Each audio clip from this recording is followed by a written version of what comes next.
ਨਾਮ। ਧੰਨ ਵਾਹਿਗੁਰੂ ਸਾਹਿਬ ਜੀਓ। ਵਾਹਿਗੁਰੂ ਸਾਹਿਬ ਜੀਓ। ਏ ਮਨ ਚੰਚਲਾ ਚਤੁਰਾਈ ਕਿਨੈ ਨ ਪਾਇਆ। ਚਤੁਰਾਈ ਨਾ ਪਾਇਆ ਕਿਨੈ, ਤੂੰ ਸੁਣ ਮਨ ਮੇਰਿਆ। ਏ ਮਨ ਚੰਚਲਾ ਚਤੁਰਾਈ ਕਿਨੈ ਨ ਪਾਇਆ।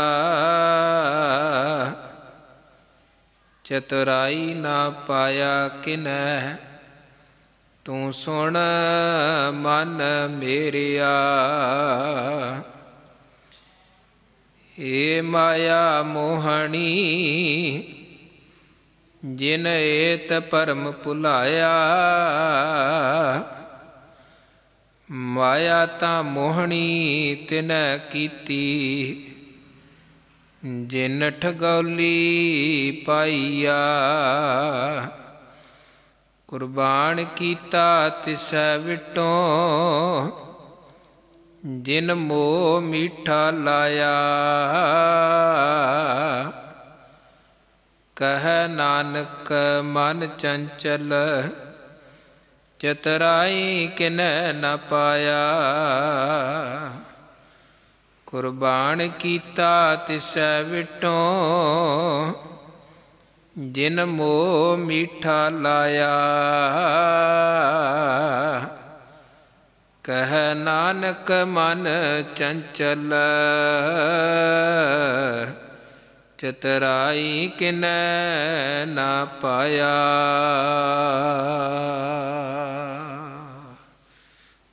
ਵਾਹਿਗੁਰੂ ਜੀ ਕਾ ਖਾਲਸਾ, ਵਾਹਿਗੁਰੂ ਜੀ ਕੀ ਫਤਿਹ। ਜੁਗ ਜੁਗ ਅਟਲ ਸਤਿਗੁਰੂ ਗੁਰਗੱਦੀ ਤੇ ਸੁਭਾਈਮਾਨ ਗਰੀਬ ਨਵਾਜ ਦਸਾਂ ਪਾਤਸ਼ਾਹੀਆਂ ਦੀ ਜੋਤ ਸਤਿਗੁਰੂ ਧੰਨ ਗੁਰੂ ਗ੍ਰੰਥ ਸਾਹਿਬ ਜੀ ਮਹਾਰਾਜ ਜੀ ਦੀ ਪਾਵਨ ਔਰ ਪਵਿੱਤਰ ਹਜ਼ੂਰੀ ਵਿਖੇ ਜੁੜ ਮਿਲ ਬੈਠੀ ਸਨਮਾਨ ਸਤਿਕਾਰਯੋਗ ਸਾਧ ਸੰਗਤ ਸਤਿਗੁਰੂ ਜੀ ਨੇ ਬੇਅੰਤ ਰਹਿਮਤਾਂ ਬਖਸ਼ਿਸ਼ਾਂ ਕੀਤੀਆਂ ਹਨ। ਸਾਨੂੰ ਆਪਣੇ ਪਾਵਨ ਪਵਿੱਤਰ ਦਰਬਾਰ ਦੀ ਦਾਤ ਬਖਸ਼ੀ ਹੈ। ਗੁਰੂ ਹਜ਼ੂਰੀ ਗੁਰੂ ਦਰਬਾਰ ਵਿਖੇ ਜੁੜ ਮਿਲ ਬੈਠ ਰੋਜ਼ਾਨਾ ਦੀ ਤਰ੍ਹਾਂ ਗੁਰੂ ਘਰ ਦੇ ਸਨਮਾਨ ਸਤਿਕਾਰਯੋਗ ਕੀਰਤਨੀਏ ਤਿੰਨਾਂ ਪਾਸੋਂ ਪਾਵਨ ਬਾਣੀ ਦੇ ਸ਼ਬਦ ਕੀਰਤਨ ਪਿਆਰ ਸਹਿਤ ਸਤਿਕਾਰ ਸਹਿਤ ਆਪ ਜੀ ਨੇ ਸ਼ਰਵਣ ਕੀਤੇ ਨੇ। ਕਲਯੁਗ ਮੈਂ ਕੀਰਤਨ ਪ੍ਰਧਾਨਾ, ਗੁਰਮੁਖ ਜਪੀਐ ਲਾਈ ਧਿਆਨਾ। ਕੀਰਤਨ ਤੋਂ ਉਪਰੰਤ ਸਮਾਂ ਹੋਇਆ ਹੈ ਗੁਰਸ਼ਬਦ ਵਿਚਾਰ ਦਾ, ਗੁਰਬਾਣੀ ਵਿਚਾਰ ਦਾ, ਕਥਾ ਵਿਚਾਰਾਂ ਦਾ। ਔਰ ਗੁਰੂ ਕੇ ਦਰਬਾਰ ਵਿਖੇ ਜੁੜ ਮਿਲ ਬੈਠ ਰੋਜ਼ਾਨਾ ਤੀਜੇ ਪਾਤਸ਼ਾਹ ਗੁਰੂ ਅਮਰਦਾਸ ਸਾਹਿਬ ਜੀ ਦੀ ਪਾਵਨ ਪਵਿੱਤਰ ਰਸਨਾ ਤੋਂ ਉਚਾਰਨ ਕੀਤੀ ਹੋਈ ਅੰਮ੍ਰਿਤਮਈ ਬਾਣੀ ਆਨੰਦ ਸਾਹਿਬ ਦੀਆਂ ਵਿਚਾਰਾਂ ਆਪ ਜੀ ਸ਼ਰਵਣ ਕਰਦੇ ਹੋ। ਇਸ ਬਾਣੀ ਅੰਦਰ ਗੁਰੂ ਅਮਰਦਾਸ ਸਾਹਿਬ ਜੀ ਜਿੱਥੇ ਆਰੰਭਤਾ 'ਚ ਇਹ ਵਿਚਾਰ ਕਹਿੰਦੇ ਨੇ ਕਿ ਸਾਡਾ ਜੀਵਨ ਆਨੰਦ ਅਵਸਥਾ 'ਤੇ ਪਹੁੰਚ ਗਿਆ ਹੈ, ਆਨੰਦ ਭਰਪੂਰ ਹੋਇਆ ਹੈ, ਉੱਥੇ ਗੁਰੂ ਕਾ ਇਹ ਯਤਨ ਹੈ ਕਿ ਅਸੀਂ ਜਿਹੜੇ ਗੁਰੂ ਕੇ ਕਹਾਉਣ ਵਾਲੇ ਹਾਂ, ਸਾਡਾ ਜੀਵਨ ਵੀ ਉਸ ਅਵਸਥਾ 'ਤੇ ਪਹੁੰਚੇ, ਉਸ ਖੇੜੇ 'ਚ, ਉਸ ਆਨੰਦ 'ਚ ਪਹੁੰਚੇ ਜਿਹੜੇ ਆਨੰਦ 'ਚ ਸਾਡੇ ਗੁਰੂ ਵਿਚਰਦੇ ਹਨ। ਤੇ ਵੈਸੇ ਵੀ ਗੁਰਬਾਣੀ ਅੰਦਰ ਇਹ ਵਿਚਾਰਾਂ ਬਹੁਤ ਵਾਰੀ ਕਹੀਆਂ ਗਈਆਂ ਨੇ ਕਿ ਹਰ ਜਨ ਐਸਾ ਚਾਹੀਏ ਜੈਸਾ ਹਰ ਹੀ ਹੋਏ। ਵਾਹਿਗੁਰੂ ਦਾ ਸੇਵਕ ਵਾਹਿਗੁਰੂ ਵਰਗਾ ਹੀ ਹੋਣਾ ਚਾਹੀਦਾ ਹੈ, ਗੁਰੂ ਦਾ ਸੇਵਕ ਗੁਰੂ ਵਰਗਾ ਹੀ ਹੋਏ। ਔਰ ਗੁਰੂ ਵਰਗੇ ਅਸੀਂ ਤਾਂ ਬਣ ਸਕਦੇ ਹਾਂ ਜੇ ਗੁਰੂ ਮਹਾਰਾਜ ਵੱਲੋਂ ਜੋ ਸਾਨੂੰ ਹੁਕਮ ਕੀਤੇ ਗਏ ਨੇ, ਜੋ ਸਾਨੂੰ ਰਸਤਾ ਦੱਸਿਆ ਗਿਆ ਹੈ, ਜੋ ਜੀਵਨ ਦੀਆਂ ਉਕਤੀਆਂ ਜੁਗਤੀਆਂ ਗੁਰੂ ਨੇ ਸਮਝਾਈਆਂ ਨੇ, ਸਿਖਾਈਆਂ ਨੇ, ਜਦੋਂ ਉਹਨਾਂ ਦੇ ਧਾਰਨੀ ਬਣਾਂਗੇ, ਆਪਣਾ ਆਪ ਗੁਰੂ ਨੂੰ ਸਮਰਪਿਤ ਕਰਕੇ ਗੁਰੂ ਦੇ ਹੁਕਮ ਦੇ ਪੰਧ ਤੇ ਰਸਤੇ ਤੇ ਤੁਰਾਂਗੇ, ਫਿਰ ਗੁਰੂ ਵਰਗੇ ਬਣ ਸਕਦੇ ਹਾਂ। ਧੰਨ ਗੁਰੂ ਅਮਰਦਾਸ ਮਹਾਰਾਜ ਗੱਲ ਕਰ ਰਹੇ ਨੇ ਆਨੰਦ ਦੀ, ਤੇ ਜੀਵਨ ਦੇ ਵੱਖ-ਵੱਖ ਪਹਿਲੂਆਂ ਦੀ ਵਿਚਾਰ ਸਤਿਗੁਰੂ ਨੇ ਸਮਝਾਈ ਹੈ। ਆਨੰਦ ਕਿਵੇਂ ਮਿਲ ਸਕਦਾ ਹੈ, ਜਾਂ ਜੇ ਸਾਡਾ ਜੀਵਨ ਆਨੰਦ ਅਵਸਥਾ ਤੱਕ ਨਹੀਂ ਪਹੁੰਚ ਰਿਹਾ, ਕਿਹੜੀਆਂ-ਕਿਹੜੀਆਂ ਉਹਦੀਆਂ ਰੁਕਾਵਟਾਂ ਹੋ ਸਕਦੀਆਂ ਨੇ ਜਿਸ ਕਰਕੇ ਅਸੀਂ ਅਟਕੇ ਪਏ ਹਾਂ। 10 ਨੰਬਰ ਪੌੜੀ ਦਾ ਪਾਠ ਆਪ ਜੀ ਨੇ ਸ਼ਰਵਣ ਕੀਤਾ ਹੈ। ਇਸ ਪੌੜੀ ਅੰਦਰ ਸਤਿਗੁਰੂ ਜੀ ਚੰਚਲ ਮਨ ਦੀ ਗੱਲ ਕਰਦੇ ਹਨ ਤੇ ਚਤੁਰਾਈਆਂ ਦੀ ਗੱਲ ਕਰ ਰਹੇ ਹਨ, ਔਰ ਵਿਚਾਰ ਮੂਲ ਰੂਪ ਦੇ ਵਿੱਚ ਸਤਿਗੁਰੂ ਨੇ ਇਹ ਸਾਡੀ ਝੋਲੀ 'ਚ ਪਾਈ ਹੈ ਕਿ ਜੇ ਅਸੀਂ ਆਨੰਦ ਪਾਉਣਾ ਹੈ ਜਾਂ ਅਸੀਂ ਆਨੰਦ ਦੇ ਸੋਮੇ ਪਰਮੇਸ਼ਰ ਨੂੰ ਪਾਉਣਾ ਹੈ, ਤੇ ਇਹ ਮਾਰਗ ਚਤੁਰਾਈਆਂ ਤੇ ਚਲਾਕੀਆਂ ਦਾ ਮਾਰਗ ਨਹੀਂ ਹੈ ਕਿ ਸ਼ਾਇਦ ਬੰਦਾ ਕੋਈ ਚਲਾਕੀ ਵਰਤ ਕੇ ਰੱਬ ਨੂੰ ਪਾ ਲਵੇ, ਜਾਂ ਕੋਈ ਚਲਾਕੀ ਦੇ ਨਾਲ ਬੰਦਾ ਆਨੰਦ ਅਵਸਥਾ ਨੂੰ ਪਾ ਲਵੇ। ਇਹ ਕੋਈ ਚਤੁਰਾਈਆਂ ਚਲਾਕੀਆਂ ਦਾ ਮਾਰਗ ਨਹੀਂ ਹੈ, ਬਲਕਿ ਭਗਤ ਕਬੀਰ ਸਾਹਿਬ ਜਿਹੜੇ ਉਸ ਅਵਸਥਾ ਤੱਕ ਪਹੁੰਚੇ ਹਨ, ਅਬ ਤੋਂ ਜਾਏ ਚੜੇ ਸਿੰਘਾਸਣ, ਮਿਲੇ ਹੈ ਸਾਰੰਗ ਪਾਣੀ, ਰਾਮ ਕਬੀਰਾ ਏਕ ਭਇਓ ਹੈ, ਕੋਏ ਨਾ ਸਕੈ ਪਛਾਣੀ।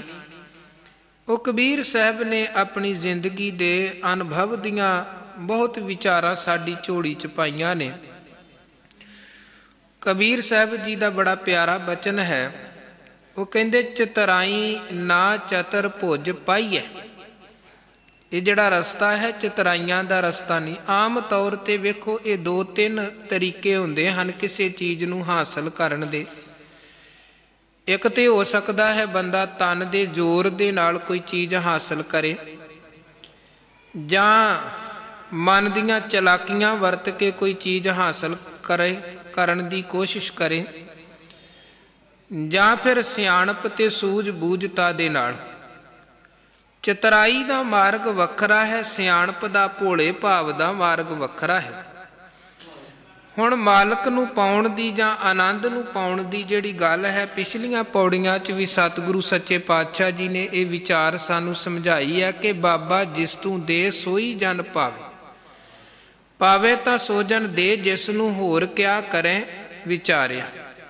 ਕਿ ਹੇ ਮਾਲਕ ਜੀ, ਇਹ ਦਾਤ ਉਹਨੂੰ ਮਿਲਦੀ ਹੈ ਜਿਹਨੂੰ ਤੁਸੀਂ ਤਰੁੱਠ ਕੇ ਬਖਸ਼ਦੇ ਹੋ। ਜੇ ਮਨੁੱਖ ਇਹ ਕਵੇ ਕਿ ਮੈਂ ਆਪਣੀਆਂ ਚਤੁਰਾਈਆਂ ਚਲਾਕੀਆਂ ਦੇ ਸਹਾਰੇ ਇਹ ਦਾਤ ਪਾ ਲਵਾਂਗਾ, ਤੇ ਸਤਿਗੁਰੂ ਕਹਿੰਦੇ ਇਹ ਭਰਮ ਹੈ, ਇਹ ਭੁਲੇਖਾ ਹੈ। ਕਬੀਰ ਸਾਹਿਬ ਨੇ ਇਸੇ ਕਰਕੇ ਸਮਝਾ ਦਿੱਤਾ, ਕਹਿੰਦੇ ਰੇ ਜਨ ਮਨ ਮਾਧੋ ਸਿਉ ਲਾਈਐ, ਚਤੁਰਾਈ ਨਾ ਚਤਰ ਭੁਜ ਪਾਈਐ। ਇਸ ਮਨ ਨੂੰ ਪਰਮੇਸ਼ਰ ਦੇ ਨਾਲ ਜੋੜ।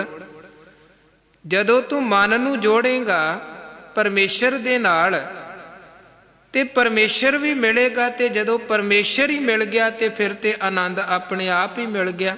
ਕੋਈ ਆਨੰਦ ਵੱਖਰੇ ਤੌਰ ਤੇ ਫਿਰ ਹਾਸਲ ਕਰਨ ਦੀ ਲੋੜ ਨਹੀਂ ਪੈਂਦੀ ਹੈ। ਸਭ ਕੁਛ ਮੰਗ ਲਿਆ ਖੁਦਾ ਸੇ, ਖੁਦਾ ਕੋ ਮੰਗ ਕਰ। ਜਿਹਨੂੰ ਮਾਲਕ ਹੀ ਮਿਲ ਗਿਆ, ਉਹ ਤੇ ਮਹਾਰਾਜ ਕਹਿੰਦੇ ਫਿਰ ਸਭੇ ਇੱਛਾ ਪੂਰੀਆਂ ਜਾਂ ਪਾਇਆ ਅਗੰਮ ਅਪਾਰਾ। ਜਿਹਨੂੰ ਅਗੰਮ ਤੇ ਅਪਾਰ ਮਾਲਕ ਮਿਲ ਗਿਆ, ਉਹਦੀਆਂ ਤੇ ਸਾਰੀਆਂ ਹੀ ਇੱਛਾਵਾਂ ਪੂਰੀਆਂ ਹੋ ਗਈਆਂ, ਜ਼ਰੂਰਤਾਂ ਵੀ ਪੂਰੀਆਂ ਹੋ ਗਈਆਂ, ਲੋੜਾਂ ਵੀ ਪੂਰੀਆਂ ਹੋ ਗਈਆਂ। ਗੁਰੂ ਅਮਰਦਾਸ ਮਹਾਰਾਜ ਫਰਮਾਨ ਕਰਦੇ, ਕਹਿੰਦੇ ਇਹ ਮਨ ਚੰਚਲਾ ਚਤੁਰਾਈ ਕਿਨੈ ਨਾ ਪਾਇਆ। ਕਹਿੰਦੇ ਇਹ ਚੰਚਲ ਮਨਾ, ਚਤੁਰਾਈ ਦੇ ਰਾਹੀਂ ਇਹ ਮਾਰਗ ਨਹੀਂ ਹੈ ਜਿਹੜਾ ਆਨੰਦ ਮਿਲ ਜਾਏ, ਪਰਮੇਸ਼ਰ ਮਿਲ ਜਾਏ। ਦੁਨਿਆਵੀ ਤੌਰ ਤੇ ਵੇਖੋ, ਮਨੁੱਖ ਸੰਸਾਰ ਦੀਆਂ ਵਸਤੂਆਂ ਨੂੰ, ਪਦਾਰਥਾਂ ਨੂੰ, ਵਡਿਆਈਆਂ ਨੂੰ, ਰੁਤਬਿਆਂ ਨੂੰ ਹਾਸਲ ਕਰਨ ਦੇ ਲਈ ਲੋਕ बहुत चरां दीआं चतराइयां वरतदे हन, पर धर्म दे रस्ते ते चतराइयां चलाकियां धक्केशाही जोर जबरदस्ती ये चीज़ां नहीं चलदियां हन। इहदी इतिहास चों सानू बखूबी अगवाई भी मिलती है। प्रीति चंद जबरदस्ती भी वरत के वेखदा है, चतराई भी वरत के वेखदा है, पर गुरु रामदास महाराज जी दीआं खुशियां असीसां बख्शिशां नहीं लै सकिया। गुरु अंगद देव महाराज जी का पुत्र है भाई दातू, वड्डा पुत्र है। गुरु अंगद देव महाराज जी की रहमत वरती धन गुरु अमरदास महाराज गुरगद्दी के तख्त ते सुभाईमान होए। गुरु अंगद देव महाराज जी ने हुक्म किया कि तुसी प्रचार का केंद्र गोइंदवाल साहब नूं बना के ते उत्थे रह के सिੱਖੀ का प्रचार करो। गुरु अंगद देव जी के हुक्म ते गुरु अमरदास महाराज गोइंदवाल साहब चले गए। सिੱਖੀ प्रचार प्रसार के कारज उत्थे आरंभ दिते, जिवें पहला गुरु नानक गुरु अंगद देव महाराज जी के समय चलते सन। पर भाई दातू के अंदर बड़ी ख्वाहिश सी कि जेड़ी गद्दी ते गुरु अमरदास बैठे ने साडे पिता वाली गद्दी, वो गद्दी मैं प्राप्त करा। कई तरह के तरीके वरते, पर जदों गल नहीं बनी तो वो इतिहास साडा कहता है कि एक दिन फिर भाई दातू खिजिया खपिया। गुरु अंगद अमरदास महाराज जदों सिंघासनां ते बैठे ने ते गुरु दरबार दे विच पहुँच गया। सिंघासनां ते बैठे सतगुरां नूं लत्त मार के आप सतगुरां नूं थल्ले सुट के गुरु साहब दे बैठण वाली जगह ते आप बह गया। आप बह गया। संगत एकदम रोह दे विच आ गई कि इहने की कीता, गुरु महाराज जी की एडी वड्डी बेअदबी। पर धन गुरु अमरदास महाराज ने इशारा करके ते सब नूं शांत कर दिता कि कोई ना गुरु का पुत्र है धन गुरु अंगद देव महाराज जी का। तो इतिहास कहता है कि सतगुरु गुरु अमरदास महाराज ने भाई दातू दे चरण पकड़ लए कि मेरा शरीर तां बिरध है, हाथ सख्त हैं, ते तुसी गुरु के साहबजादे कोमल चरना वाले किधरे सट ना लग गई होवे, दसो की हुक्म है। ते भाई दातू कहन लगा गोइंदवाल छड्ड के चले जाओ। सत बचन गुरु अमरदास महाराज कहने लगे जी ठीक है। वो गोइंदवाल छड्ड के भी चले गए। गल वखरी है कि सिख संगतां फिर सतगुरां तक बासर के पहुँच गईयां। गुरु अमरदास फिर संगत दे नाल गोइंदवाल साहब आए, पर गल है कि जिवें उन्हें जबरदस्ती करके सोचिया कि ये गुरु नानक दे घर दी वडियाई तखत मैं हासिल कर लवां, वो हासिल नहीं कर सकिया।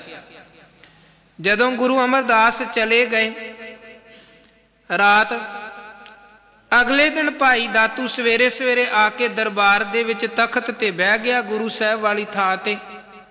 मन च भावना की सी कि अज सारियां संगतां मेरे कोल आके मत्था टेकणगियां, अज सारे मैनू गुरु समझ के मेरे अगे सिजदे करनगे। पर एक भी दातू दे कोल सिर झुकाउण दे लई नहीं आया, दातू दे कोल नहीं आया। क्योंकि संगत तां जै सतगुर तै सत संगत बनाई।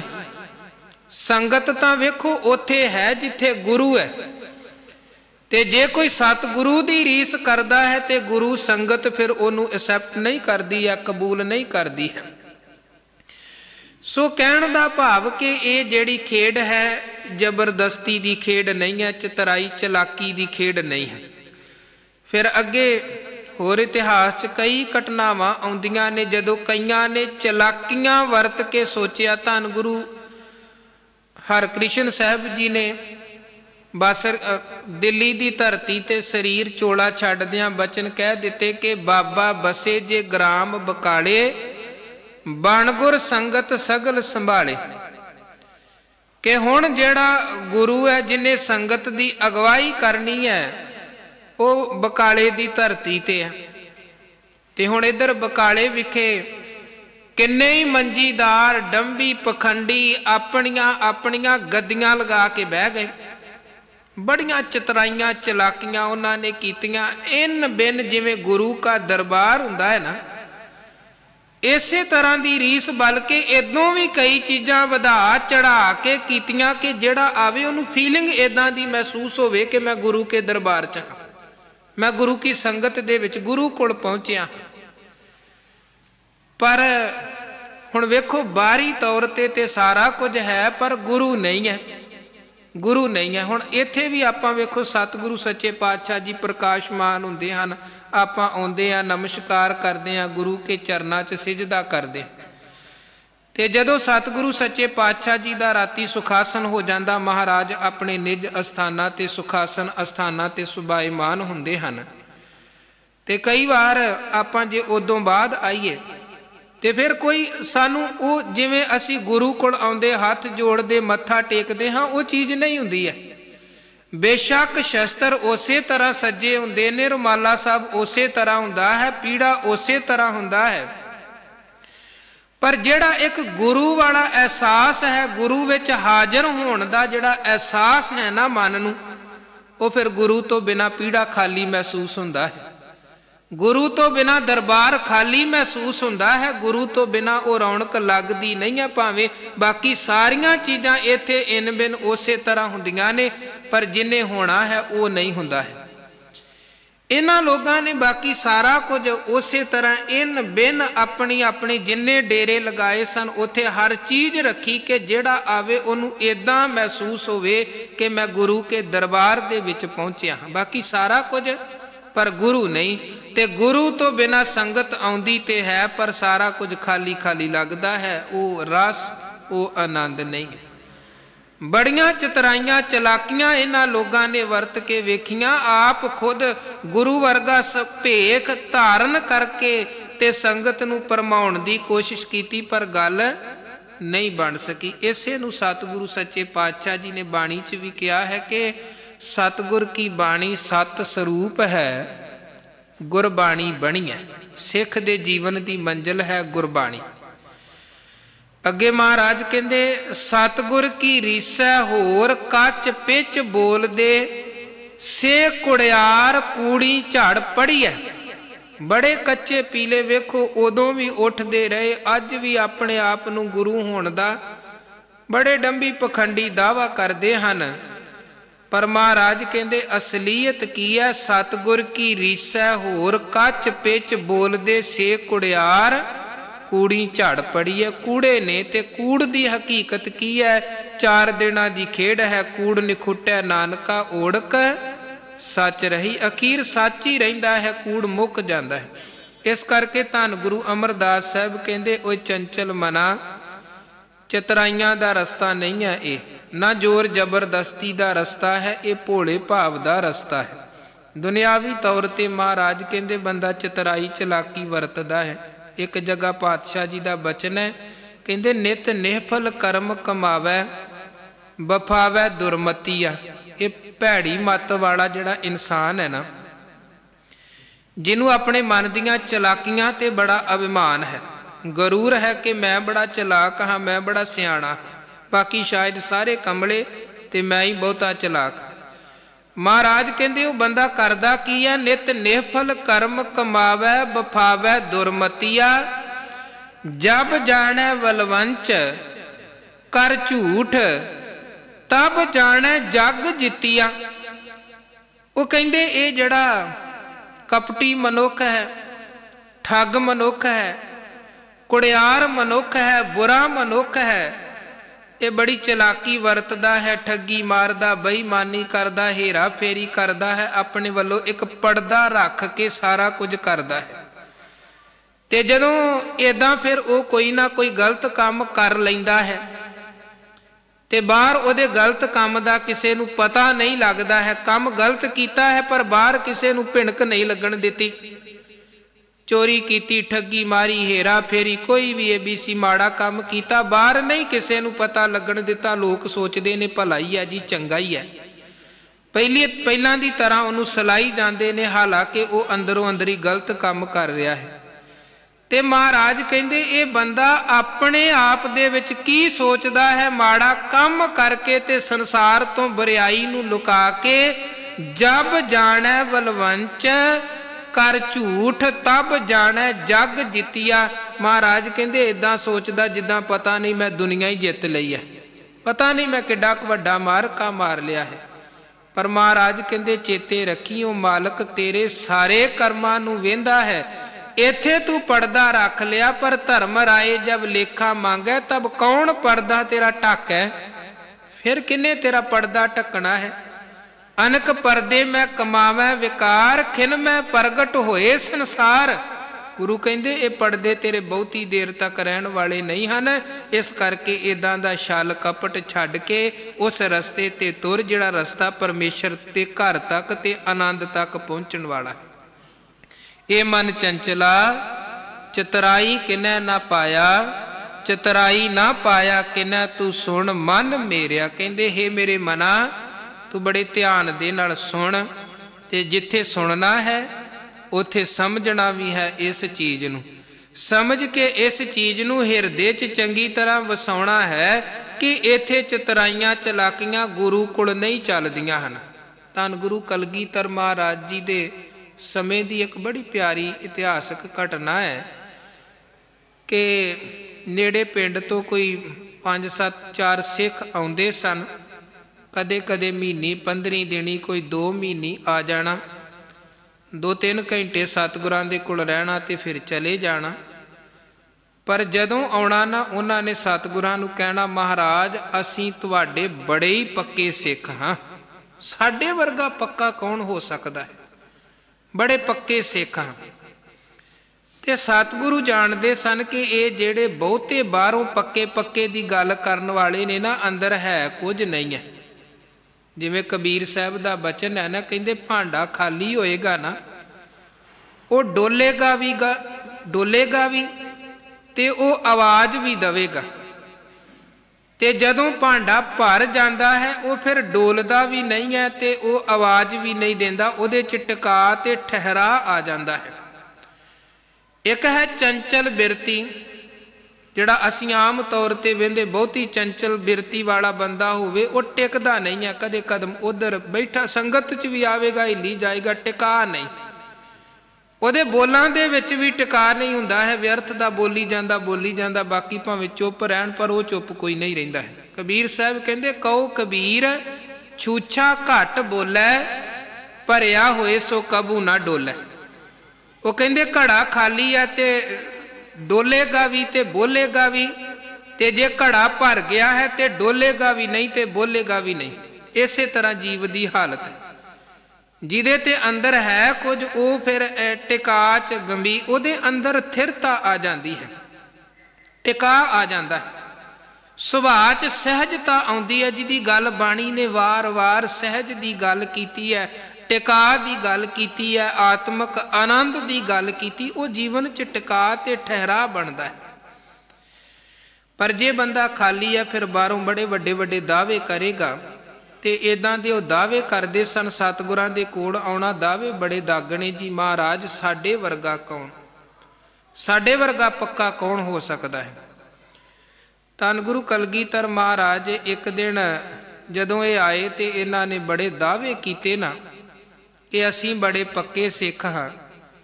ते सिखां नूं महाराज कहण लगे फिर इदां करो दरवाजे तो इन्हां नूं बाहर ना जाण दिओ, इत्थे ही रखांगे। महाराज कहण लगे जे तुसी साडे पक्के सिख हो ना साडे कोल ही रहो, असी नहीं चाहुंदे हां कि तुहाडे वर्गे पक्के साडे तो विछड़न दूर होण। दरवाजे वालियां नूं कह दिता इन्हां नूं बाहर कोई नहीं जाण देना। अगे तां आउंदे सन 2-4 घंटे एवें वड्डियां वड्डियां गल्लां करके चले जाना। हुण महाराज ने उत्थे ही रख लिया। 1 दिन 2 दिन 3 दिन जदों लंघे ते हुण पिछे दी याद सताउणी शुरू हो गई घर वाले पासे दी। फिर इन्हां ने ढंग तरीके लभने शुरू कर दिते कि किदां करिए वापस इथों निकलीए गुरु दरबार तो आनंदगढ़ तो। पर दरवाजे ते खड़े सिख पहरेदार उन्हां नूं बाहर कोई ना जाण देण जी, तुहाडे लई गुरु महाराज जी की आग्या है कि इन्हां नूं जाण नहीं देना। इन्हां ने फिर एक चलाकी वरती, अपने एक साथी नूं कहण लगे तूं इदां कर ना मरे होण दा नाटक कर, लेट जा तेरे उत्ते पाउने आ कपड़ा ਤਖਤੇ ਤੇ ਰੱਖ ਕੇ ਕਹਿੰਦੇ ਆ ਜੀ ਸਾਡਾ ਸਾਥੀ ਚੜ੍ਹਾਈ ਕਰ ਗਿਆ ਤੇ ਹੁਣ ਤੇ ਇਹਦੇ ਸੰਸਕਾਰ ਦੇ ਲਈ ਪਿੰਡ ਜਾਣਾ ਹੀ ਪੈਣਾ, ਖੋਲੋ ਦਰਵਾਜ਼ਾ ਅਸੀਂ ਜਾਈਏ। ਇੱਕ ਵਾਰੀ ਚਲੇ ਗਏ ਫਿਰ ਵਾਪਸ ਕੋਈ ਨਹੀਂ ਆਉਂਦੇ। ਇੱਦਾਂ ਹੀ ਕੀਤਾ ਇਹਨਾਂ ਨੇ। ਫਿਰ ਆਪਣੇ ਇੱਕ ਸਾਥੀ ਨੂੰ ਲਟਾ ਲਿਆ, ਬਾਕੀ ਜਿਹੜੇ 4-5 ਸਨ ਉਹਨਾਂ ਨੇ ਇਹਨੂੰ ਮੋਢਿਆਂ ਤੇ ਚੁੱਕ ਲਿਆ, ਤਖਤੇ ਤੇ ਪਾ ਕੇ ਤੇ ਦਰਵਾਜ਼ੇ ਵਾਲੇ ਪਾਸੇ ਨੂੰ ਚੱਲ ਪਏ। ਉਧਰ ਦੂਰੋਂ ਮਹਾਰਾਜ ਨੇ ਵੇਖ ਲਿਆ। ਮਹਾਰਾਜ ਕਹਿਣ ਲੱਗੇ ਆਨੰਦਗੜ੍ਹ ਕਿਲੇ ਦੇ ਅੰਦਰ ਕੋਈ ਚੜ੍ਹਾਈ ਕੀਤਾ, ਸਾਨੂੰ ਪਤਾ ਹੀ ਨਹੀਂ, ਉਹਨੂੰ ਬਾਹਰ ਲੈ ਕੇ ਜਾ ਰਹੇ ਭੇਜਿਆ, ਵੇਖੋ ਕੌਣ ਹੈ। ਸਿੱਖਾਂ ਆ ਕੇ ਦੱਸਿਆ ਮਹਾਰਾਜ ਇਹ ਉਹ ਜਿਹੜੇ ਕਹਿੰਦੇ ਸਨ ਅਸੀਂ ਬੜੇ ਪੱਕੇ ਆ ਤੇ ਤੁਸੀਂ ਰੱਖਿਆ ਹੈ ਜਿਨ੍ਹਾਂ ਨੂੰ, ਉਹਨਾਂ ਦਾ ਹੀ ਕੋਈ ਲੱਗਦਾ ਸਾਥੀ ਚੜ੍ਹਾਈ ਕੀਤਾ, ਉਹ ਲੈ ਕੇ ਜਾ ਰਹੇ ਨੇ ਆਪਣੇ ਸਾਥੀ। ਮਹਾਰਾਜ ਕਹਿਣ ਲੱਗੇ ਕਿਲੇ ਦਰਵਾਜ਼ੇ ਵਾਲੇ ਪਹਿਰੇਦਾਰ ਨੂੰ ਕਹੋ ਜੇ ਦਰਵਾਜ਼ਾ ਨਾ ਖੋਲੋ ਅਸੀਂ ਆ ਰਹੇ ਹਾਂ। ਉਹਨੇ ਖਿਲਾਰ ਲਿਆ ਦਰਵਾਜ਼ੇ ਤੇ। ਇਹਨਾਂ ਬਥੇਰਾ ਕਿਹਾ ਕਿ ਸਾਡਾ ਸਾਥੀ ਹੈ ਚੜ੍ਹਾਈ ਕੀਤਾ, ਲੈ ਕੇ। ਉਹ ਕਹਿਣ ਲੱਗਾ ਮਹਾਰਾਜ ਆ ਰਹੇ ਨੇ ਫਿਰ ਦਰਵਾਜ਼ਾ ਖੋਲ ਦੇਵਾਂਗਾ। ਸਤਿਗੁਰੂ ਪਹੁੰਚ ਗਏ। ਕਹਿਣ ਲੱਗੇ ਭਾਈ ਕੀ ਹੋਇਆ? ਕਹਿਣ ਲੱਗੇ ਮਹਾਰਾਜ ਸਾਡਾ ਸਾਥੀ ਚੜ੍ਹਾਈ ਕਰ ਗਿਆ ਤੇ ਹੁਣ ਇਹਦੇ ਸਰੀਰ ਨੂੰ ਲੈ ਕੇ ਜਾ ਰਹੇ ਹਾਂ ਨਗਰ ਵਿਖੇ, ਜੋ ਕਿਰਿਆ ਕਰਮ ਨੇ ਉੱਥੇ ਜਾ ਕੇ ਕਰਾਂਗੇ। ਮਹਾਰਾਜ ਕਹਿਣ ਲੱਗੇ ਅਸੀਂ ਮੰਨਦੇ ਹਾਂ ਕਿ ਇਹ ਤੁਹਾਡਾ ਸਾਥੀ ਸੀ, ਪਰ ਸਾਡਾ ਵੀ ਤੇ ਪੱਕਾ ਸਿੱਖ ਸੀ ਨਾ। ਠੀਕ ਹੈ ਇਹਦੇ ਘਰ ਵਾਲਿਆਂ ਦੀ ਮੋਹ ਮਮਤਾ ਇਹਦੇ ਨਾਲ ਆਪਣੀ ਥਾਂ ਤੇ ਹੋ ਸਕਦੀ ਹੈ, ਪਰ ਇਹ ਸਾਰੀ ਜ਼ਿੰਦਗੀ ਕਹਿੰਦਾ ਰਿਹਾ ਕਿ ਮਹਾਰਾਜ ਮੈਂ ਤੁਹਾਡਾ ਪੱਕਾ ਸਿੱਖ, ਮੈਂ ਤੁਹਾਡਾ ਪੱਕਾ ਸਿੱਖ। ਤੇ ਅੱਜ ਅਸੀਂ ਆਪਣੇ ਸਿੱਖ ਨੂੰ ਆਪਣੇ ਤੋਂ ਦੂਰ ਕਿੱਦਾਂ ਕਰ ਦਈਏ? ਇਹਦੀ ਹੁਣ ਇੱਥੇ ਹੀ ਚਿਖਾ ਚਿਣ ਕੇ ਤੇ ਇਹਦਾ ਸੰਸਕਾਰ ਅਸੀਂ ਇੱਥੇ ਹੀ ਕਰਾਂਗੇ। ਮਹਾਰਾਜ ਉਸੇ ਵਕਤ ਸਿੱਖਾਂ ਨੂੰ ਕਹਿਣ ਲੱਗੇ ਕਰੋ ਲੱਕੜਾਂ ਦਾ ਪ੍ਰਬੰਧ, ਸੰਸਕਾਰ ਦਾ ਸਾਰੀ ਤਿਆਰੀ ਕਰੋ, ਇਹਦਾ ਸੰਸਕਾਰ ਇੱਥੇ ਹੀ ਕਰੀ। ਜਦੋਂ ਮਹਾਰਾਜ ਨੇ ਇਹ ਗੱਲ ਕੀਤੀ ਤੇ ਇਹ ਜਿਹੜਾ ਮਰੇ ਹੋਣ ਦਾ ਨਾਟਕ ਕਰ ਰਿਹਾ ਸੀ ਇੱਕਦਮ ਕੱਪੜਾ ਚੁੱਕ ਕਹਿਣ ਲੱਗਾ ਮਹਾਰਾਜ ਮੈਂ ਮਰਿਆ ਨਹੀਂ ਜੇ, ਮੈਂ ਮਰਿਆ ਨਹੀਂ ਜੇ, ਮੈਂ ਤੇ ਜਿਉਂਦਾ। ਮਹਾਰਾਜ ਕਹਿਣ ਲੱਗੇ ਅਸੀਂ ਜਾਣਦੇ ਸਾਂ ਕਿ ਤੂੰ ਮਰਿਆ ਨਹੀਂ ਹੈ। ਇੱਕ ਚਲਾਕੀਆਂ ਤੁਸੀਂ ਪਹਿਲਾਂ ਕਰਦੇ ਸੀ ਕਿ ਆਣ ਕੇ ਝੂਠੇ ਦਾਅਵੇ ਕਰਨੇ ਅਸੀਂ ਬੜੇ ਸੱਚੇ ਹਾਂ। ਇੱਕ ਚਲਾਕੀ ਤੁਸੀਂ ਇੱਥੇ ਹੁਣ ਫੇਰ ਕੀਤੀ ਕਿ ਸ਼ਾਇਦ ਚਲਾਕੀ ਵਰਤ ਕੇ ਚਲੇ ਜਾਵਾਂਗੇ। ਇਹ ਕਹਿਣ ਲੱਗੇ ਮਹਾਰਾਜ ਇਹ ਗੱਲਾਂ ਤੇ ਚਲੋ ਜੋ ਹੈਨ ਠੀਕ ਹੈ, ਪਰ ਸਿੱਖ ਗੁਰੂ ਤਾਂ ਸਿੱਖ ਦੇ ਪਰਦੇ ਢੱਕਦਾ, ਤੁਸੀਂ ਤੇ ਸਾਡੇ ਸਾਰੇ ਪਰਦੇ ਹੀ ਚੁੱਕ ਦਿੱਤੇ ਨੇ। ਤੁਸੀਂ ਤਾਂ ਸਾਡੇ ਸਾਰੇ ਪਰਦੇ ਹੀ ਚੁੱਕ ਦਿੱਤੇ। ਵੇਖੋ ਸਾਰੇ ਹੁਣ ਸਾਡੇ ਤੇ ਹੱਸਦੇ ਪਏ ਹਨ। ਮਹਾਰਾਜ ਸੱਚੇ ਪਾਤਸ਼ਾਹ ਕਹਿਣ ਲੱਗੇ ਜੇ ਤੁਹਾਡੇ ਪਰਦੇ ਅਸੀਂ ਨਾ ਚੁੱਕਦੇ, ਠੀਕ ਹੈ ਗੁਰੂ ਸਿੱਖ ਦੇ ਪਰਦੇ ਢੱਕਦਾ ਹੈ, ਪਰ ਸਿੱਖ ਦੀਆਂ ਬੇਈਮਾਨੀਆਂ ਤੇ ਪਰਦਾ ਨਹੀਂ ਪਾਉਂਦਾ ਹੈ। ਸਿੱਖ ਦੀਆਂ ਚਲਾਕੀਆਂ ਤੇ ਹੇਰਾ ਫੇਰੀਆਂ ਤੇ ਗੁਰੂ ਪਰਦਾ ਨਹੀਂ ਜੇ ਪਾਉਂਦਾ। ਬਾਣੀ ਚ ਆਪਾਂ ਬਚਨ ਪੜ੍ਹਦੇ ਆ ਨਾ, ਗੁਰ ਪੀਰ ਹਾਮਾ ਤਾਂ ਭਰੇ ਜਾਂ ਮੁਰਦਾਰ ਨਾ ਖਾਏ। ਜੇ ਠੱਗੀ ਬੇਈਮਾਨੀ ਜੀਵਨ ਚ ਨਹੀਂ, ਫਿਰ ਗੁਰੂ ਸਾਡੀ ਗਵਾਹੀ ਭਰਦੇ ਹਨ ਤੇ ਠੱਗ ਦੀ ਗਵਾਹੀ ਥੋੜਾ ਗੁਰੂ ਭਰਦੇ ਨੇ। ਮਹਾਰਾਜ ਕਹਿਣ ਲੱਗੇ ਜੇ ਅਸੀਂ ਤੁਹਾਨੂੰ ਇੱਥੋਂ ਜਾਣ ਦਿੰਦੇ ਤੇ ਤੁਸੀਂ ਬਾਹਰ ਜਾ ਕੇ ਗੁਰੂ ਨੂੰ ਤੇ ਗੁਰੂ ਘਰ ਨੂੰ ਟੀਚਰਾਂ ਕਰਨੀਆਂ ਸਨ ਕਿ ਵੇਖੋ ਅਸੀਂ ਕਿੱਦਾਂ ਚਲਾਕੀ ਕਰਕੇ ਆ ਗਏ ਹਾਂ। ਮਹਾਰਾਜ ਕਹਿਣ ਲੱਗੇ ਚੇਤੇ ਰੱਖਿਓ ਇੱਥੇ ਚਤਰਾਈਆਂ ਚਲਾਕੀਆਂ ਝੂਠੇ ਵਿਖਾਵੇ ਨਹੀਂ ਚੱਲਦੇ। ਛੋਡੋ ਵੇਸ ਭੇਖ ਚਤਰਾਈ ਦੁਬਦਾ ਇਹ ਫਲ ਨਾ ਹੀ ਜੀਓ। ਇਹ ਚਤਰਾਈਆਂ ਦੇ ਨਾਲ ਕੋਈ ਫਲ ਝੋਲੀ ਚ ਨਹੀਂ ਜੇ ਪੈ ਸਕਦਾ। ਧੰਨ ਗੁਰੂ ਅਮਰਦਾਸ ਮਹਾਰਾਜ ਕਹਿੰਦੇ ਚਤਰਾਈ ਨਾ ਪਾਇਆ ਕਿਨੈ, ਤੂੰ ਸੁਣ ਮਨ ਮੇਰਿਆ ਹੈ ਮੇਰੇ ਮਨਾ, ਤੂੰ ਚੰਗੀ ਤਰ੍ਹਾਂ ਸੁਣ ਲੈ। ਚਤਰਾਈਆਂ ਚਲਾਕੀਆਂ ਦੀ ਇਹ ਖੇਡ ਨਹੀਂ ਹੈ ਜਿਹੜੀ ਖੇਡ ਤੂੰ ਖੇਡਣਾ ਚਾਹੁੰਦਾ ਹੈ। ਇਹ ਮਾਇਆ ਮੋਹਣੀ ਜਿਨ ਏਤ ਭਰਮ ਭੁਲਾਇਆ। ਇਹ ਮਾਇਆ ਮੋਹਣੀ ਦਾ ਪ੍ਰਭਾਵ ਹੈ। ਵੇਖੋ ਮਾਇਆ ਐਸੀ ਮੋਹਣੀ ਭਾਈ ਜੇਤੇ ਜੀ ਤੇਤੇ ਡਹਿਕਾਈ। ਮਹਾਰਾਜ ਕਹਿੰਦੇ ਮਾਇਆ ਦਾ ਐਸਾ ਪ੍ਰਬਲ ਪ੍ਰਭਾਵ ਹੈ, ਜਿੰਨੇ ਜੀਵ ਨੇ ਮਾਇਆ ਨੇ ਤਪ ਕਰਤੇ ਤਪਸੀ ਭੁਲਾਏ, ਜਿਹੜੇ ਆਪਣੇ ਆਪ ਨੂੰ ਤਪੀ ਕਹਾਉਣ ਵਾਲੇ ਸਨ ਉਹਨਾਂ ਦੇ ਉੱਪਰ ਵੀ ਪ੍ਰਭਾਵ, ਜਤੀ ਕਹਾਉਣ ਵਾਲੇ ਸਤੀ ਕਹਾਉਣ ਵਾਲਿਆਂ ਦੇ ਉੱਪਰ ਆਪਣਾ ਪ੍ਰਭਾਵ ਪਾਇਆ ਹੋਇਆ ਹੈ। ਇਹ ਮਾਇਆ ਮੋਹਣੀ ਜਿਨ ਏਤ ਭਰਮ ਭੁਲਾਇਆ। ਮਾਇਆ ਤਾਂ ਮੋਹਣੀ ਤਿਨੈ ਕੀਤੀ ਜਿਨ ਠਗੌਲੀ ਪਾਈਆ। ਹੁਣ ਸਵਾਲ ਇਹ ਹੈ ਕਿ ਜੇ ਮਾਇਆ ਇੰਨੀ ਪ੍ਰਬਲ ਹੈ, ਮਾਇਆ ਦੇ ਮੋਹ ਦੇ ਵਿੱਚ ਫਸ ਕੇ ਬੰਦਾ ਰੱਬ ਨੂੰ ਭੁਲਾ ਬੈਂਦਾ ਹੈ, ਤੇ ਇੰਨੀ ਮਜ਼ਬੂਤ ਇੰਨੀ ਬਹਾਦਰ ਮਾਇਆ ਨੂੰ ਪੈਦਾ ਆਖਰ ਕਿੰਨੇ ਕੀਤਾ ਹੈ, ਬਣਾਇਆ ਕਿੰਨੇ ਹੈ? ਇਹਦੇ ਅੰਦਰ ਦੂਜਿਆਂ ਨੂੰ ਠੱਗਣ ਵਾਲਾ ਸੁਭਾਅ ਕਿੰਨੇ ਪੈਦਾ ਕੀਤਾ ਹੈ? ਤੇ ਗੁਰੂ ਅਮਰਦਾਸ ਮਹਾਰਾਜ ਕਹਿੰਦੇ ਇਹ ਉਸ ਵਾਹਿਗੁਰੂ ਦੀ ਹੀ ਖੇਡ ਹੈ।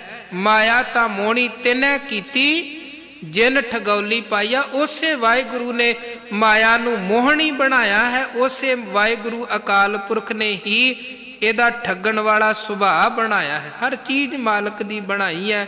ਮਹਾਰਾਜ ਕਹਿੰਦੇ ਤਿਸ ਤੇ ਹੋਏ ਸੋ ਨਾਹੀ ਬੁਰਾ। ਇਹ ਸੰਸਾਰ ਅੰਦਰ ਮਾਇਆ ਬਿਖ ਅੰਮ੍ਰਿਤ ਕਰਤਾਰ ਉਪਾਏ ਸੰਸਾਰ ਬਿਰਖ ਕੋ ਦੋਏ ਫਲ ਲਾਏ ਹੈ। ਹਰ ਚੀਜ਼ ਦੀ ਆਪਣੀ ਆਪਣੀ ਮਹਾਨਤਾ ਹੈ, ਆਪਣੀ ਆਪਣੀ ਜ਼ਰੂਰਤ ਹੈ, ਪਰ ਗੱਲ ਇਹ ਹੈ ਕਿ ਉਹਨੂੰ ਅਸੀਂ ਪ੍ਰੋਪਰ ਡੋਜ਼ ਦੇ ਵਿੱਚ ਵਰਤਦੇ ਹਾਂ ਕਿ ਨਹੀਂ ਵਰਤਦੇ। ਜਿਵੇਂ ਦਵਾਈਆਂ ਹਨ, ਬੰਦਾ ਬਿਮਾਰ ਹੋਇਆ ਉਹਦੇ ਮੁਤਾਬਕ ਦਵਾਈ ਖਾਂਦਾ ਹੈ, ਡਾਕਟਰ ਦਵਾਈ ਦਿੰਦੇ ਬੰਦਾ ਲੈਂਦਾ ਹੈ, ਉਹਦੀ ਇੱਕ ਡੋਜ਼ ਹੈ। ਜੇ ਉਹਨੂੰ ਪ੍ਰੋਪਰ ਤਰੀਕੇ ਦੇ ਨਾਲ ਖਾਧਾ ਜਾਂਦਾ ਹੈ ਬੰਦਾ ਤੰਦਰੁਸਤ ਹੋ ਜਾਂਦਾ ਹੈ। ਤੇ ਜੇ ਡਾਕਟਰ ਨੇ 4 ਵਕਤ ਦੀਆਂ 4 ਖੁਰਾਕਾਂ ਦਿੱਤੀਆਂ, ਬੰਦਾ ਕਵੇ ਮੈਂ ਇੱਕੋ ਵਾਰੀ 4 ਖੁਰਾਕਾਂ ਸੁੱਟ ਲਵਾਂ ਤੇ ਜਲਦੀ ਜਲਦੀ ਤੰਦਰੁਸਤ ਹੋ ਜਾਵਾਂ, ਉਹ ਗੱਲ ਥੋੜ੍ਹਾ ਬਣਦੀ ਹੈ। ਫਿਰ ਉਹ ਤਾਂ ਠੀਕ ਹੋਣ ਦੀ ਬਜਾਏ ਬੰਦਾ ਬਹੁਤਾ ਬਿਮਾਰ ਹੋ ਜਾਂਦਾ ਹੈ। ਤੇ ਕਿੰਨੀਆਂ ਦਵਾਈਆਂ ਐਸੀਆਂ ਹਨ ਖਾਸ ਤੌਰ ਤੇ ਸਾਡੀ ਖਾਂਸੀ ਨੂੰ ਖੰਘ ਨੂੰ ਠੀਕ ਕਰਨ ਵਾਲੇ, ਸਿਰਫ ਆਦਿਕ ਨਸ਼ਾ ਕਰਨ ਵਾਲੇ ਉਹ ਕਈ ਸ਼ੀਸ਼ੀਆਂ ਇੱਕੋ ਵਾਰੀ ਪੀ ਕੇ ਤੇ ਉਹਨੂੰ ਨਸ਼ੇ ਦੇ ਤੌਰ ਤੇ ਵਰਤੀ ਜਾਂਦੇ ਹਨ। ਹੁਣ ਗੱਲ ਹੈ ਕਿ ਕਿਸੇ ਚੀਜ਼ ਨੂੰ ਲਿਮਟ ਦੇ ਵਿੱਚ ਵਰਤਿਆ ਜਾਵੇ ਤੇ ਉਹ ਸੁਖਦਾਈ ਹੈ, ਪਰ ਜਦੋਂ ਉਹ ਚੀਜ਼ ਦੀ ਮਰਿਆਦਾ ਹੀ ਕੋਈ ਨਾ ਰਹੇ ਵਰਤੋਂ ਦੀ ਤੇ ਫਿਰ ਉਹ ਚੀਜ਼ ਸੁੱਖ ਦੀ ਬਜਾਏ ਦੁੱਖ ਦਾ ਕਾਰਨ ਬਣਦੀ ਹੈ। ਜਿਹੜਾ ਵਿਖ ਵੀ ਹੈ ਉਹਦੀ ਵੀ ਜੀਵਨ ਅੰਦਰ ਆਪਣੀ ਮਹਾਨਤਾ ਹੈ। ਮਿੱਠੇ ਦੀ ਆਪਣੀ ਮਹਾਨਤਾ ਹੈ, ਕੌੜੇ ਦੀ ਆਪਣੀ ਜ਼ਰੂਰਤ ਤੇ ਮਹਾਨਤਾ ਹੈ, ਪਰ ਹਰ ਚੀਜ਼ ਦਾ ਇੱਕ ਬੈਲੈਂਸ ਹੈ। ਜੇ ਬੈਲੈਂਸ ਤੋਂ ਵੱਧ ਕੇ ਬੰਦਾ ਮਿੱਠਾ ਹੀ ਖਾਣਾ ਸ਼ੁਰੂ ਕਰ ਦੇਵੇ ਤੇ ਫਿਰ ਮਹਾਰਾਜ ਕਹਿੰਦੇ ਮਿੱਠਾ ਕਰਕੇ ਖਾਇਆ ਕੌੜਾ ਉਪਜਿਆ ਸਾਧ। ਫਿਰ ਮਿੱਠਾ ਵੀ ਖੰਡ ਵੀ ਸ਼ੂਗਰ ਤੇ ਜ਼ਹਿਰ ਦਾ ਰੂਪ ਬਣ ਜਾਂਦੀ ਹੈ ਜਦੋਂ ਉਹਦੀ ਲਿਮਟ ਕੋਈ ਨਹੀਂ ਰਹਿੰਦੀ ਹੈ। ਇਸੇ ਤਰ੍ਹਾਂ ਮਾਇਆ ਦੀ ਵੀ ਆਪਣੀ ਜ਼ਰੂਰਤ ਹੈ ਇਸ ਜੀਵਨ ਅੰਦਰ, ਇਸ ਸੰਸਾਰ ਅੰਦਰ ਵਾਹਿਗੁਰੂ ਨੇ ਪੈਦਾ ਕੀਤੀ ਹੈ ਇਹ ਮਾਇਆ। ਪਰ ਜੇ ਇਹਨੂੰ ਮਰਿਆਦਾ 'ਚ ਰਹਿ ਕੇ ਬੰਦਾ ਵਰਤੇ, ਮਾਇਆ 'ਚ ਰਹਿੰਦਿਆਂ ਪਰਮੇਸ਼ਰ ਨੂੰ ਚੇਤੇ ਰੱਖੇ, ਫਿਰ ਤੇ ਗੁਰੂ ਕਹਿੰਦੇ ਤਿਨਕਾ ਖਾਧਾ ਪਹਿਨਦਾ ਮਾਇਆ ਸਭ ਪਵਿੱਤ ਹੈ ਜੋ ਨਾਮ ਹਰ ਰਾਤੇ। ਜਿਹੜੇ ਇਮਾਨਦਾਰੀ ਦੇ ਨਾਲ ਕਮਾਉਂਦੇ ਪਏ ਨੇ, ਇਮਾਨਦਾਰੀ ਦੇ ਨਾਲ ਖਰਚਦੇ ਪਏ ਨੇ, ਉਹਨਾਂ ਦੀ ਮਾਇਆ ਵੀ ਧਨ ਹੈ। ਤੇ ਜਿਹੜੇ ਬੇਈਮਾਨੀ ਕਰਕੇ ਕਮਾਉਂਦੇ ਨੇ ਤੇ ਦੂਜਿਆਂ ਨੂੰ ਤਬਾਹ ਕਰਨ ਦੇ ਲਈ ਖਰਚਦੇ ਨੇ, ਉਹਨਾਂ ਦੇ ਲਈ ਤੇ ਮਾਇਆ ਕਲੰਕ ਹੈ, ਉਹਨਾਂ ਦੇ ਲਈ ਤੇ ਮਾਇਆ ਜ਼ਹਿਰ ਹੈ। ਸੋ ਮਹਾਰਾਜ ਕਹਿੰਦੇ ਇਹ ਮਾਇਆ ਮੋਹਣੀ ਅਕਾਲ ਪੁਰਖ ਵਾਹਿਗੁਰੂ ਦੀ ਪੈਦਾ ਕੀਤੀ ਹੈ। ਕੁਰਬਾਨ ਕੀਤਾ ਤਿਸੈ ਵਿਟੋ ਜਿਨ ਮੋਹ ਮੀਠਾ ਲਾਇਆ। ਹੁਣ ਵੇਖੋ ਇੱਕ ਪਾਸੇ ਬਾਣੀ 'ਚ ਮੋਹ ਨੂੰ ਚਿੱਕੜ ਕਿਹਾ ਗਿਆ ਕਿ ਸੰਸਾਰ ਮੋਹ ਰੂਪੀ ਚਿੱਕੜ ਦੇ ਵਿੱਚ ਫਸ ਕੇ ਪੰਕਜ ਮੋਹ ਪੱਗ ਨਹੀਂ ਚਾਲੈ ਹਮ ਦੇਖਾ ਤੈ ਡੂਬੀ ਅਲੇ। ਪਰ ਜੇ ਦੂਜੇ ਪਾਸੇ ਅਸੀਂ ਇਹ ਵੇਖੀਏ ਸਾਡੀ ਇੱਕ ਦੂਜੇ ਦੇ ਨਾਲ ਇਹ ਜਿਹੜੀ ਅਟੈਚਮੈਂਟ ਹੈ, ਪਤੀ ਪਤਨੀ ਦਾ ਪਿਆਰ ਹੈ, ਬੱਚਿਆਂ ਦੇ ਨਾਲ ਪਿਆਰ ਹੈ, ਜਾਂ ਸਮੁੱਚਾ ਸੰਸਾਰ ਆਪਾਂ ਇੱਕ ਦੂਜੇ ਦੇ ਨਾਲ ਜੇ ਜੁੜਦੇ ਹਾਂ ਇਸੇ ਮੋਹ ਮਮਤਾ ਪਿਆਰ ਕਰਕੇ ਹੀ ਹੈ, ਇਸੇ ਫੀਲਿੰਗ ਕਰਕੇ ਆਪਾਂ ਇੱਕ ਦੂਜੇ ਦੇ ਨਾਲ ਜੁੜਦੇ ਹਾਂ। ਜੇ ਚੀਜ਼ ਨਾ ਹੋਵੇ, ਰੁੱਖਾ ਪਾਣੀ ਹੋਵੇ ਤੇ ਫਿਰ ਤੇ ਈਰਖਾ ਦਵੈਸ਼ ਦਾ ਇੰਨਾ ਜ਼ਿਆਦਾ ਪਾੜਾ ਵੱਧ ਜਾਏ ਕਿ ਬੰਦਾ ਬੰਦੇ ਨੂੰ ਹੀ ਖਤਮ ਕਰਨ ਤੇ ਉਤਰ ਆਏ। ਸੋ ਇੱਥੇ ਵੀ ਮੋਹ ਦੀ ਗੱਲ ਵੀ ਮਹਾਰਾਜ ਕਹਿੰਦੇ ਜੀਵਨ ਦੇ ਲਈ ਮੋਹ ਦੀ ਜ਼ਰੂਰਤ ਵੀ ਹੈ।